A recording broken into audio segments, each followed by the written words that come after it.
కావాలనే ఉద్దేశం కానీ రాష్ట్రపతి గారిని కించపరచాలని కానీ మాకు ఆ ఉద్దేశం లేదు.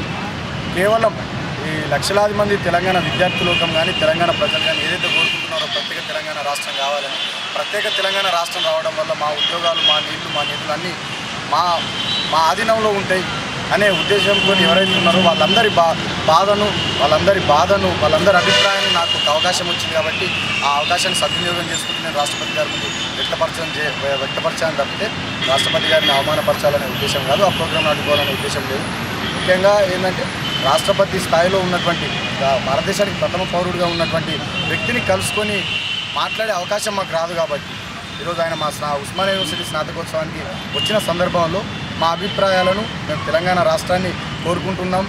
మేము తెలంగాణ మా రాష్ట్రం మాకు కావాలని కోరుకుంటున్నాం. మా వనరులు మాకు కావాలని, మా ఆధీనంలో ఉండాలనే ఆకాంక్షను మేము వ్యక్తపరుస్తున్నామనే విషయాన్ని ఆయన దృష్టికి తీసుకుపోవాలని చెప్పేసి మేము ఆ రకంగా ప్రవర్తించడం జరిగింది. ఎందుకంటే గతంలో ఆయన పార్లమెంట్ ఉభయ సభలను ఉద్దేశించి రాష్ట్రపతి గారు చాలా స్పష్టంగా వారిచే తెలంగాణ గురించి యూపీఏ క్యాబినెట్ మాట్లాడించింది కాబట్టి ఈరోజు భారతదేశ ప్రథమ పౌరుడి వ్యాఖ్యలకు, భారతదేశ రాష్ట్రపతి వ్యాఖ్యలకే ఈరోజు విలువ లేకుండా పోతున్నటువంటి పరిస్థితి ఈరోజు యూపీఏ గవర్నమెంట్ చేస్తుంది.